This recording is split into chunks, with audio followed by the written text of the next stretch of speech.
Thank you very much to the magazine for inviting me.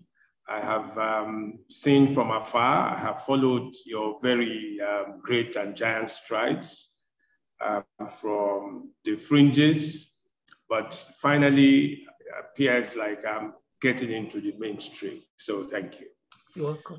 I think the subject that we have for discussion this afternoon is a very important subject, especially when seen against the backdrop of the pursuit of economic sustainability, as the introductory remarks made very clear.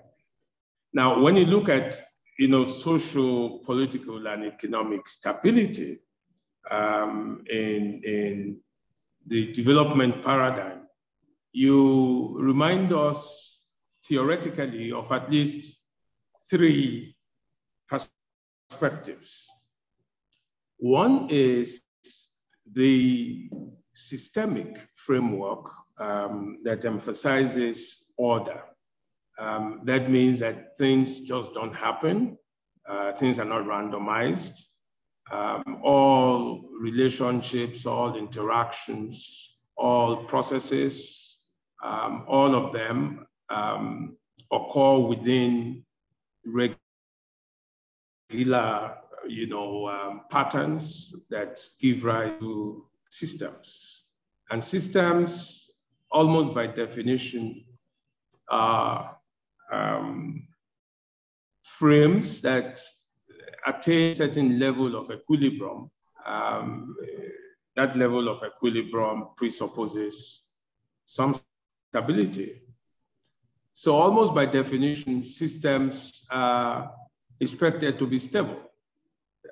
For human societies and human relations, especially for whether they're economic or social or political relations, systems have subsystems that are by definition mutually interdependent, meaning that what happens in one part of the system affects what happens in other parts of the system. It's also presupposed that all parts of the system, the subsystems, function to maintain the stability of the whole. And I'm sure because our legal mind, Dr. Huegbe is here, you would know that no system runs without rules. So rules are also part and parcel of the system. The second thing is that every system is embedded within larger systems. So when we talk about sub-Saharan Africa, we're talking about state systems. We also have in mind the fact that these state systems are encapsulated within the global system. So there is a state order that is encapsulated within the global order. That's the second thing. The third thing, which is a pedestal for the conceptual handle for this whole matter, is what in development economics you would have referred to as the sequencing paradigm.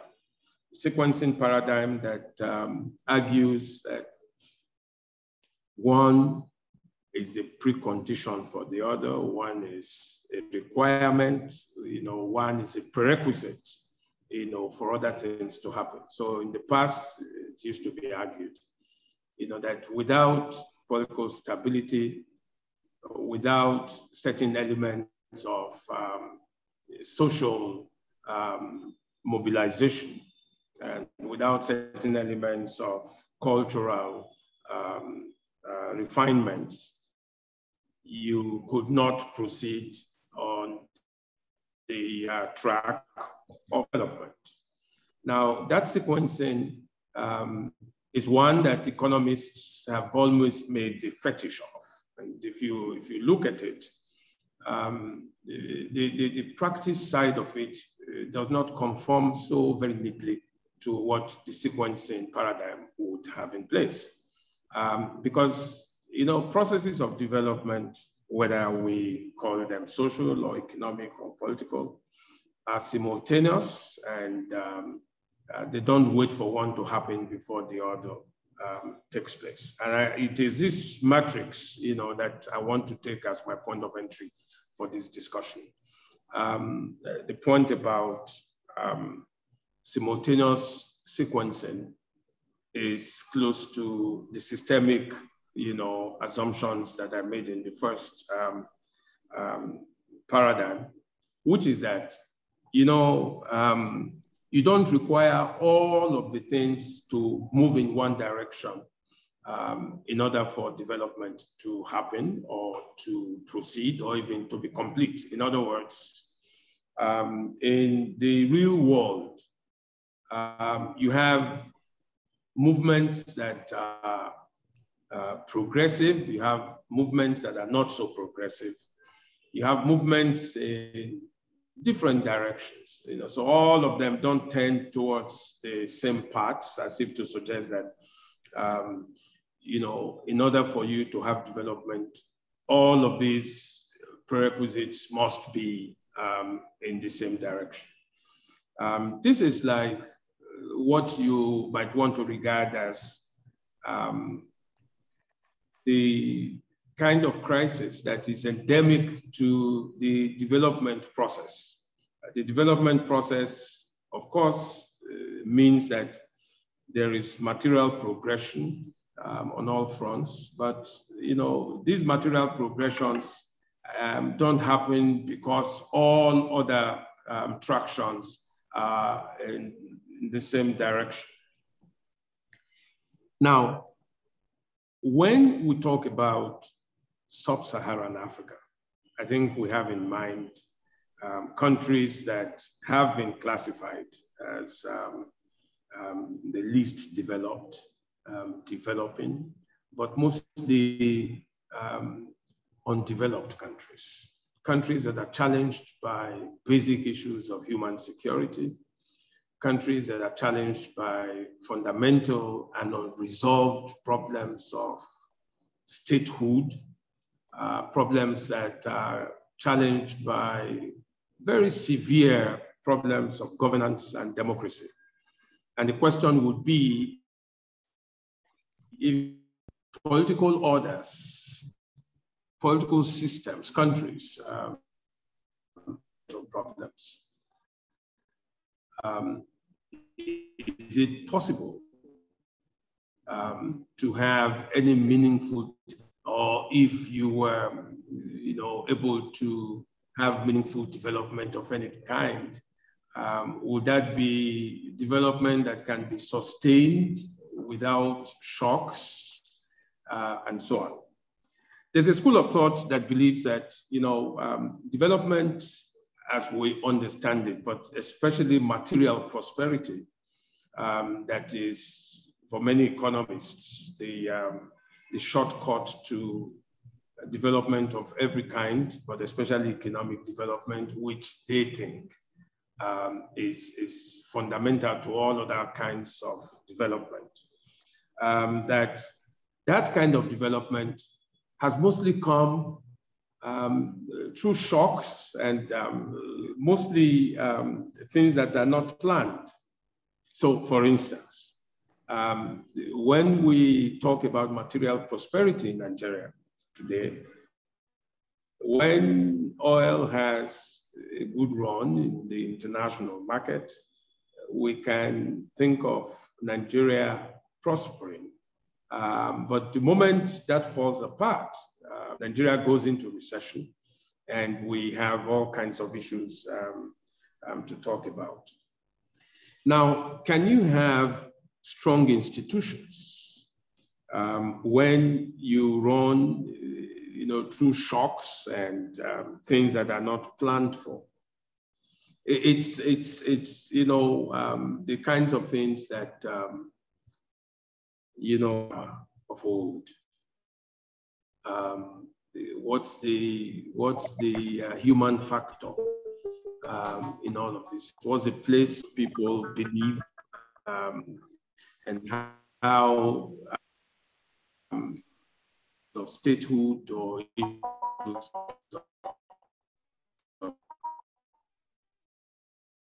social formations or issues of cultural. My take in all this is that first, we have to resolve issues of statehood. If there's a byline, something that helps to summarize the African condition, especially in sub-Saharan Africa, that would be instability itself. So we're talking about very fragile states. We're talking about very fragile institutions. And those fragilities raise very fundamental question marks, not just because we are thinking in terms of what we called earlier the sequential paradigm, but also because you cannot build stability on fragility. There are those that have talked about, perennial, it's like a perennial situation. It's like an endless transition. It's like, African states are in a dismal tunnel. And the question is, when are they going to recover? When are they going to overcome these very challenging problems of fundamental statehood? Can you resolve issues of development when you haven't resolved issues of your political standing? In other words, if you look through all of these things, perhaps to talk about stability in social, political, and economic terms would require another approach to understanding the key subjects. Let me not confuse everyone. What I'm simply saying is this: in the midst of state fragility, in the midst of state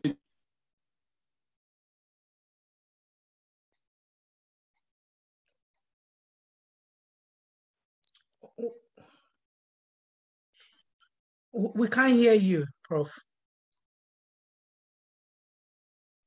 Can you hear me now? Yeah, yes. Yes. Oh, I'm sorry. I don't know. I don't know what happened. When did you stop hearing me?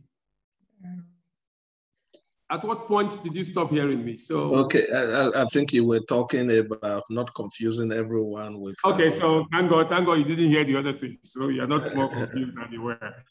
But the key point is, can you build strong institutions, and can you talk of sustainable institutions when you have not resolved the more fundamental issues of statehood? Now, you must understand, that the states that we have in Africa today were not designed to be developmental states. They were designed by their colonial constructors, to be devices for facilitating global capitalism. They were designed, to be at the receiving end of global capital. Like Kwame Nkrumah said a long time ago, these states were, invented to be hewers of wood and drawers of water. And the question is, the structuration of the economies that we have in these states have remained basically the same. These are import-export economies. These are consumer and client economies. These are economies that were not, designed to be productive places. And that shows all the time. So what kinds of institutions would be required in such instances? We read the literature in economics, and we read things about how to use legal structures, how to ensure that there is order, that the legal order is working, that institutions are well structured, the procedures are clear, they are responsive, they are transparent, they are accountable. All of these things are crucial to institution building and sustainability. But the question more fundamental question is, what is the nature of these institutions? What is the orientation of these institutions? I want to argue, that the impetus for these institutions does not come from within the states themselves. These states, their economies, the structuration of the economies, and even the legal frames that govern their conduct are oriented towards external accountability. This comes from the theory of extraversion that says the well-being of the economies, the domestic economies in sub-Saharan Africa is contingent on global capital. And global capital is where the accountability begins from and ends. So, for purposes of foreign direct investment, for instance, we reel out statistics that suggest that we are growing at such a level. We reel out statistics that we now have improved in the ease of doing business index. We reel out statistics that suggest that the investment opportunities are there. And yet we know that those things are more apparent than real, because the reality in the domestic environment is one that suggests that there is a world that is very different from the one that is presented in facts and figures that are reeled out in things like,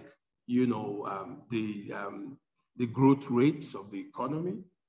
At a point, we were close to 6%, in Nigeria. That was our growth rate. And 6% growth rate would translate into the prosperity that everyone would see. And when you have that kind of growth rate, it's attractive to foreign investors. But you see, that contradicts the reality that actually shows that there is so much frustration on the ground, and people are up in arms. The kinds of social problems that we have that appear like we are not able to contain, issues of violent extremism, issues of terrorism, issues of chronic conflicts and anti-state mobilizations. All of these things suggest that if we don't answer the question of who actually owns the state, we may not be prepared, for the kinds of things that the investment opportunities in the global order are offering us.